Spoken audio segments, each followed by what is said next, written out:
Assalamualaikum viewers, this is Danish Rasa. You're watching Physics Learning with DR. Previous कुछ lecture से हम लोगों ने न्यूमेरिकल प्रॉब्लम्स जो हैं वो डिस्कस करने स्टार्ट किए थे। आज हम चैप्टर नंबर 3 को डिस्कस करने जा रहे हैं। चैप्टर नंबर 3 का सबसे पहला न्यूमेरिकल देखते हैं। सबसे पहले न्यूमेरिकल में वो कहता है कि आपके पास एक हेलीकॉप्टर है जो कि असेंड कर रहा है, ऊपर की तरफ जा रहा है। कितनी वेलोसिटी के साथ? 19.6 मीटर पर सेकंड के वेलोसिटी के साथ ऊपर जा रहा है। ये हेलीकॉप्टर जो है वो जब इतना फासला 156.8 मीटर फासला तय कर चुका होता है, यानी कि यहाँ पे जब आता है इतना फासला तय करके, तो यहाँ से वो एक स्टोन ड्रॉप करता है, एक पत्थर को जो है वो नीचे की तरफ फेंकता है।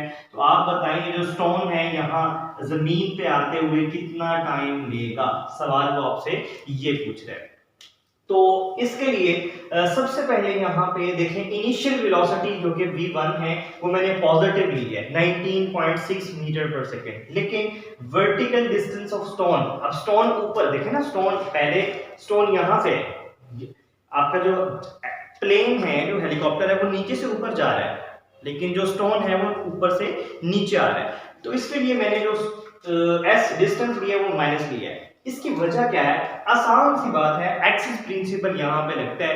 एक्सिस प्रिंसिपल क्या कहता है कि अगर आपने ऊपर वाली फोर्सेस को पॉजिटिव ले लिया, ऊपर वाली वेक्टर्स को पॉजिटिव कंसीडर कर लिया, तो आप नीचे वाले वेक्टर्स को जो है वो नेगेटिव कंसीडर करेंगे। ठीक है जी।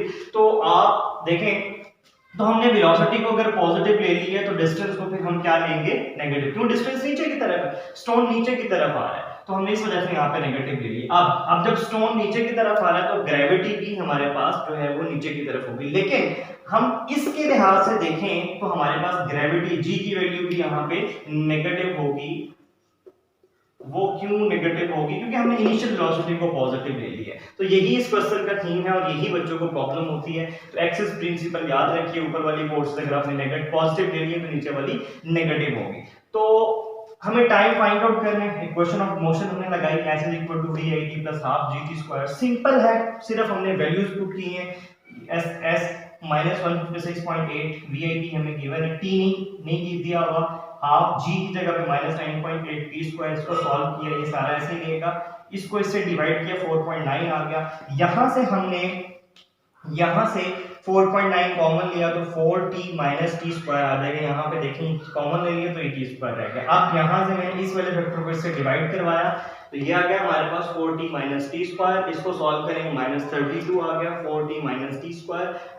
अब मुझे क्वाड्रेटिक इक्वेशन बनानी थी तो मैंने इस t² को, इस सारी वाली ये वाली जो सारी टर्म्स है इसको इस साइड में मूव कर दिया, तो ये माइनस था तो ये प्लस हो जाएगा, ये प्लस था तो माइनस हो जाएगा, ये माइनस था माइनस ही रहेगा। ऐसे ये क्वाड्रेटिक इक्वेशन बन गई। इसके फैक्टराइजेशन हमने की, फैक्टर हमने एक ऐसा पेयर बनाना था जिसको मल्टीप्लाई करें तो हमारे पास 32t² आना चाहिए और प्लस करें तो 4t आना चाहिए। तो हमने ये किया, t² - 8t + 4t - 32t, यहाँ से हमने ये पेयर बना लिया। t कॉमन लिया, t - 8 + 4 कॉमन लिया, t minus plus minus minus 8 = 0, t - 8 = 0, t + 4 = 0। कहते हैं या तो t - 8 0 हो सकता है या t + 4 0 हो सकता है। तो t को जब हमने 0 के इक्वल रखा तो t = 8 सेकंड आया या फिर -4 सेकंड आया। अब दो टाइम आ गए हैं, अब कौन सा वाला टाइम ठीक है ये डिसाइड करने के लिए हमें देखना पड़ेगा कि जी ये जो टाइम है, टाइम नेगेटिव नहीं होता, टाइम पॉजिटिव होगा। तो हमारे पास 8 सेकंड वाला ठीक होगा, ये 4 सेकंड वाला हमारे पास ठीक नहीं है। उसने हमें वेलोसिटी टाइम ग्राफ ड्रॉ करने के लिए कहा है। उसने हमें एक डेटा दिया हुआ है जिसमें वेलोसिटी भी है और टाइम भी है। उस वेलोसिटी टाइम ग्राफ, उस डेटा से हमने एक ग्राफ ड्रॉ किया है। वो ग्राफ हम कैसे ड्रॉ करते हैं ये देखें ज़रा। ये मैंने ग्राफ ड्रॉ कर दिया डायरेक्टली। टाइम था 0 से 180 सेकेंड ये टाइम था हमारे पास, और बॉडी की वेलोसिटी जो चेंज आई है 0 से 20 तक था। अब देखें ग्राफ कैसे ड्रॉ किया है, आप कैसे ड्रॉ कर सकते हैं? सिंपल सा है। देखें बाइक पहले खड़ी हुई है, जब बाइक खड़ी हुई है तो उसकी वेलोसिटी 0 है, टाइम भी 0 है। जब चली नहीं है तो टाइम भी 0 है, वेलोसिटी भी 0 है। तो यहाँ पे टाइम भी 0 है, वेलोसिटी भी 0 है। अब बाइक चलना शुरू हो गई, जब चलना शुरू हुई तो उसकी वेलोसिटी देखें ये ऊपर जा रही है, तो इसका मतलब ऊपर जाते हुए वेलोसिटी भी इंक्रीज हो रही है और टाइम भी इंक्रीज हो रहा है। ठीक है, जब वो 60 सेकंड उसने ले लिए, 60 सेकंड्स के बाद उस बॉडी की वेलोसिटी 20 मीटर पर सेकंड हो गई है। 0 से वो कहां पे गई है? 20 मीटर पर सेकंड पे गई है, ए पॉइंट पे आ गई है। अब क्या हुआ? उसके बाद 60 सेकंड से लेके 150 सेकंड तक उस बॉडी की वेलोसिटी 20 मीटर पर सेकंड ही रही, यानी कि वो देखें बिल्कुल स्ट्रेट लाइन आई है। स्ट्रेट लाइन का मतलब वेलोसिटी कांस्टेंट है। वेलोसिटी कांस्टेंट है किसकी कितनी कितनी वैल्यू है 20 मीटर पर सेकंड है, और टाइम कितना लिया 60 से 150 सेकंड तक जाते हुए उसकी बॉडी की वेलोसिटी कांस्टेंट रही है। अच्छा जी, अब फिर क्या हुआ, फिर उसने हो सकता है उसने ब्रेक सप्लाई की हो या उसने अपनी स्पीड कम की हो, तो इस पॉइंट पे पॉइंट सी से जब वो पॉइंट सी पे था तो उसकी वेलोसिटी क्या थी 20 मीटर पर सेकंड। अब उसकी वेलोसिटी डिक्रीज होना शुरू हुई, वेलोसिटी डिक्रीज होना शुरू हुई तो वो देखिए कर्व नीचे आना शुरू हो गई, तो ये कर्व नीचे आ गई। अब 150 से 180 सेकंड्स के दरमियान यानी कि 30 सेकंड्स में उसकी वेलोसिटी 20 मीटर पर सेकंड से 0 मीटर पर सेकंड हो गई।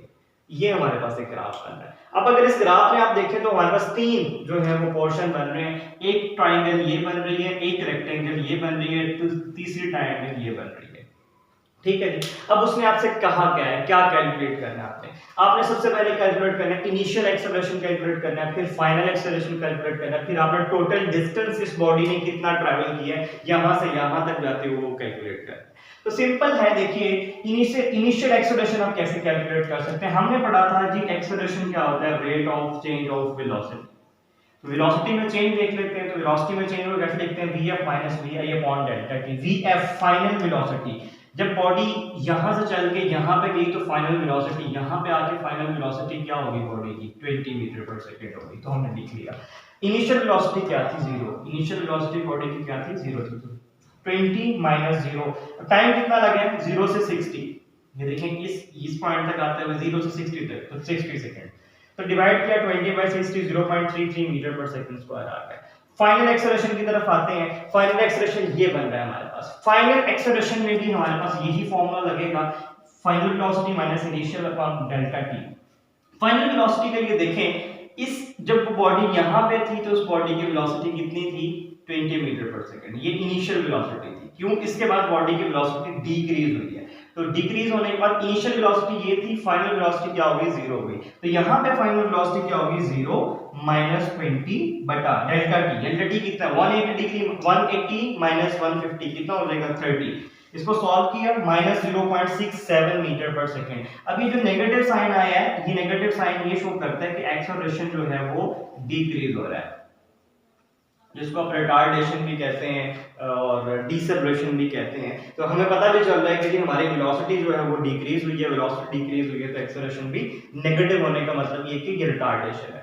अब जी ये हमने कैलकुलेट कर लिया, हमारे पास इनिशियल एक्सेलरेशन भी आ गया, फाइनल एक्सेलरेशन भी आ गया जो कि 0.67 मीटर पर सेकंड स्क्वायर है। तीसरा उसने पूछा था कि इस बॉडी ने टोटल डिस्टेंस कितना ट्रैवल किया। तो डिस्टेंस ट्रैवल करने के लिए हमारे पास एक ट्रायंगल है, एक रेक्टेंगल है और फिर एक ट्रायंगल है, तो हम इनका एरिया कैलकुलेट करेंगे। तो ट्रायंगल का एरिया होता है half length into breadth, rectangle का एरिया होता है लेंथ इनटू ब्रेड्थ, और अगेन ट्रायंगल है हाफ लेंथ इनटू ब्रेड्थ। अगर ये मैं लिख भी दिया डिस्टेंस कैलकुलेट करने के लिए एरिया ऑफ ट्रायंगल, इस वाले ट्रायंगल का एरिया यानी कि OAB, फिर आगे ये rectangle, area of rectangle ABCD, ठीक है, plus area of triangle ACDE, ये जो हमारे पास ट्रायंगल बन रही है। तो हमने इसको लिख लिया, इसका एरिया हाफ OBOA, ये देखें ये वाली ब्रेड्थ आ गई हमारे पास और ये हमारे पास इसकी आपकी हाइट है OA एंड OB। इसी तरह प्लस BD, ये वाली इसकी ब्रेड्थ आ गई और ये आ गई हमारे पास AB, उसकी हाइट आ गई। इसी तरह हाफ DE, ये हमारे पास की ब्रेड्थ आ गई और ये उसकी CD जो है वो हाइट आ गई। वैल्यूज पुट की, हाफ OB हमारे पास किसके इक्वल है 30 की, OB हमारे पास किसके इक्वल है 60 के इक्वल है। वैल्यू पुट की, OA हमारे पास किसके इक्वल है 20 के इक्वल है, ये भी पुट कर दिया। प्लस BD हमारे पास कितने इक्वल है 150 माइनस 60 90 आ जाएगा, और AB जो है वो 20 के इक्वल है। अगेन हाफ DE हमारे पास किसके इक्वल है, DE 180 माइनस 150 30 आ जाएगा, और ये CD हमारे पास अगेन 20। इसको सॉल्व किया 600 1800 300 आ गया 2700 मीटर या फिर 2.7 किलोमीटर। तो ये यूजुअली कराते नहीं हैं, लेकिन मैं क्योंकि करवा रहा था तो मैंने सोचा ये इतना मुश्किल नहीं है, इजी है अगर आप भी अटेम्प्ट करेंगे तो। इसके बाद जो न्यूमेरिकल नंबर 3 है, न्यूमेरिकल नंबर 3 में वो आपसे कहते हैं कि आपके पास एक प्रोटॉन है जो कि वी इनिशियल वेलोसिटी इतनी 110⁷ से मूव कर रहा है, उसके रास्ते में एक पेपर आ गया है, एक शीट ऑफ पेपर है वो आगे, जो कितनी मोटी है 0.02 सेंटीमीटर तक वो मोटी है। वो प्रोटॉन इस शीट में से गुजरता है, गुजरने के बाद उसकी वेलोसिटी vf 2×10⁶ मीटर पर सेकंड हो जाती है। आप बताएं कि इसने इस शीट में से गुजरते हुए कितना टाइम लिया और उसका एक्सेलरेशन क्या होगा। यहाँ पे दो बातें याद रखिएगा। सबसे पहले देखें, अब सपोज करें मैं एक प्रोटॉन हूं, आगे मैं जा रहा हूं, आगे दीवार आ गई। अब मैं जब दीवार में से गुजरूंगा तो मेरी स्पीड ऑब्वियसली कम हो जाएगी, और अगर मेरी स्पीड कम होगी तो मेरा एक्सेलरेशन भी कम हो जाएगा। तो जब एक्सेलरेशन नेगेटिव कम हो रहा होता है, यहाँ पे नेगेटिव होगा, तो हमारा जो आंसर आएगा वो नेगेटिव आएगा। क्यों? क्योंकि हमारी स्पीड कम हो गई है, पहले 10⁷ थी, अब 10⁶ हो गई है। अब हम आते हैं अपने एक्सेलरेशन निकालना और टाइम निकालना है। Third equation of motion use की, 2s = vf² - vi², values put की। vf हमारे पास ये है, vi हमारे पास ये है, और s जो है वो हमारे पास 0.02 है, तो इसको हमने लिखा 0.02010⁻² मीटर। तो ये वैल्यू हमने यहाँ पे रिप्लेस कर दी। इसको सॉल्व किया, इसका स्क्वायर लेंगे 4×10⁻12 माइनस इसका स्क्वायर लेंगे 1×10⁻14, और इसको मल्टीप्लाई करेंगे 0.04 10⁻² आ जाएगा। इसको सॉल्व किया तो माइनस के साथ आ रहा है, मैंने आपको पहले भी बताया था हमारा आंसर नेगेटिव आएगा एक्सेलरेशन के लिए। क्यों? क्योंकि यहाँ पे डीसेलरेशन हो रहा है, एक्सेलरेशन कम हो रहा है। इसको नेगेटिव एक्सेलरेशन या डीसेलरेशन, रिटार्डेशन भी कहते हैं। तो ये नेगेटिव का मतलब ये है कि हमारी वेलोसिटी जो है वो कम हुई है, वेलोसिटी कम तो एक्सेलरेशन भी कम हो गया। दूसरी बात उसने पूछा था आपसे कि कितना टाइम दिया होगा। टाइम लेने के लिए हमारे पास अगेन हमने पढ़ा कि एक्सेलरेशन किसके इक्वल होता है, rate of change of velocity vf - vi/डेल्टा t। vf भी हमारे पास है, vi भी है, डेल्टा t हमें निकालना है, a हमने यहां से निकाल लिया है। इस t को इधर ले जाए, a को इससे डिवाइड किया तो हमारे पास इक्वेशन को रीअरेंज किया हमने, vf की वैल्यू पुट की ये वाली, vi की वैल्यू पुट की ये वाली, और एक्सेलरेशन जो हमने यहाँ पे निकाला -2.4 10⁻17। इसको सॉल्व किया तो हमारे पास t = 3.33 10⁻11 सेकंड हमारे पास आया। इंपॉर्टेंट न्यूमेरिकल भी है, तो इजी है, ये इतना मुश्किल। न्यूमेरिकल नंबर 4 में वो आपसे कहता है कि आपके पास एक स्प्रिंग है, इस स्प्रिंग के साथ दो मैसेज अटैच किए गए हैं। सपोज करें हमारे पास एक स्प्रिंग है, एक मैस इस साइड पे अटैच किया गया, एक मैस इस साइड पे अटैच किया गया। अभी इसको हमने ऐसे करके कंप्रेस किया हुआ, जैसे स्प्रिंग को हमने कंप्रेस किया ऐसे करके, ठीक है। अब जब कंप्रेस किया होगा है तो ये ना ही तो मैस 1 मूव कर, ना ही तो मैस m1 और m2 दोनों ही रेस्ट पे हैं। रेस्ट पे हैं तो इनकी इनिशियल वेलोसिटी v1 भी 0 होगी और v2 भी क्या होगी, 0 होगी। अब वो आपसे कहता है कि जी हमने इस स्प्रिंग के जो पहले कंप्रेस किया हुआ था ऐसे करके फोर्स लगा के, अब हमने उस फोर्स को हटा दिया, तो ये स्प्रिंग क्या करेगा, ऐसे करके मूव करेगा। एक मैस इधर जाएगा, दूसरा मैस इधर जाएगा। अब दोनों मैसेज के डायरेक्शन देखें, एक मैस की डायरेक्शन अगर इधर है तो दूसरे मैस की डायरेक्शन ऐसी है, तो ये दोनों ऑपोजिट आ गए। अब हमारा जो आंसर आएगा उसमें नेगेटिव साइन आएगा, लेकिन उसने जो हमें कहा है कि हमें कैलकुलेट क्या करना है, हमें कहता है कि जब रिलीज करने के बाद इनकी जो वेलोसिटीज की रेशो थी v1'/v2' वो कैलकुलेट करके दें, उसका मैग्नीट्यूड निकाल के दें। Magnitude of the ratio of their velocities आपकी स्टेटमेंट में मेंशन है ये वाली बात। तो मैग्नीट्यूड हमारे आंसर में नेगेटिव आएगा, लेकिन जब हम उसका मैग्नीट्यूड लेंगे तो वो भी पॉजिटिव हो जाएगा। तो देखते हैं, पहले जब इसको ये रेस्ट पे थे तो इनके वेलोसिटीज v1 v2 0 थी। जब हमने इसको फोर्स को हटाया तो ये ऑपोजिट डायरेक्शन में मूव किया। अब इसकी वेलोसिटी m1 की v1 प्राइम हो जाएगी और m2 की v2 प्राइम हो जाएगी। यहाँ पे law of conservation of momentum लगाया, वो कहता है इनिशियल मोमेंटम बराबर है फाइनल मोमेंटम के, तो हमने m1 v1 + m2 v2 = half m1 v1 prime plus m2 v2 prime. अब यहाँ पे देखिए v1 भी 0 है, v2 भी 0 है, ये पूरा का पूरा फैक्टर तो हमारे पास 0 हो जाएगा, इसको हम छेड़ते नहीं है। हमारे पास m1 v1 prime plus m2 v2 prime रह गया। अब हम यहाँ से इसको रीअरेंज करते हैं, आपकी मर्जी है m1 के लिए निकाल लें, m2 के लिए निकाल लें। तो मैंने m1 v1 प्राइम रखा और ये जब इधर जाएगा इक्वेशन के साइड पे तो माइनस हो जाएगा।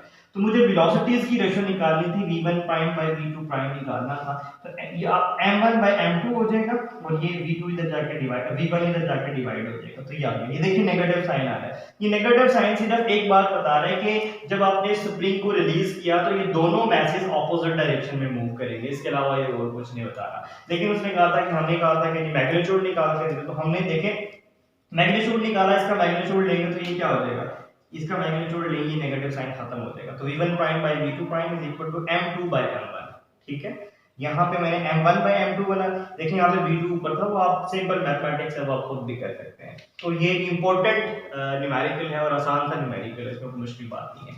न्यूमेरिकल नंबर 5 देखिए, बायो में आप पढ़ते हैं अमीबा यूनिसेलुलर जानवर है। अमीबा कहते हैं कि जी पानी में तैर रहा है, उसका मैस इतना मैस है और वो तैर रहा है तो उसकी वेलोसिटी कितनी है, 110⁻⁴ मीटर पर सेकंड की वेलोसिटी से तैर रहा है। अब वो तैरता कैसे है, कहते हैं कि वो तैरता कुछ इस तरह से है जैसे वो बोट के पीछे प्रोपेलर लगा होता है, वो पीछे पानी को ऐसे धकेलता है और बोट आगे की तरफ जाती है। बिल्कुल इसी तरह ये यहाँ पे अब इसके ओरिफिस होते हैं जिससे वो पानी को प्रोपेल करता है, पानी को प्रोपेल करता है, ये पानी पे फोर्स लगाता है पीछे की तरफ पानी पे फोर्स लगाएगा और फिर पानी इस पे आगे की तरफ फोर्स लगाएगा, इस तरह ये मूव कर रहा होता है। ठीक है, यानी कि ये वाली फोर्स एक्शन की होगी तो दूसरी फोर्स रिएक्शन की फोर्स होगी। ठीक है, वो यही आपसे पूछेगा कि पानी ने जो इस पर फोर्स लगाई यानी कि रिएक्शन की फोर्स है वो भी कैलकुलेट करके दे।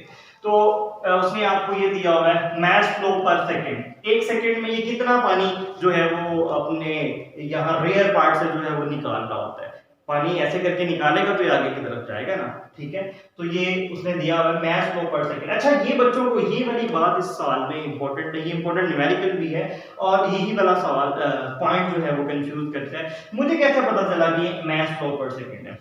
दो तरीके हैं, एक तो आपने रॉकेट प्रोपल्शन से पहला जो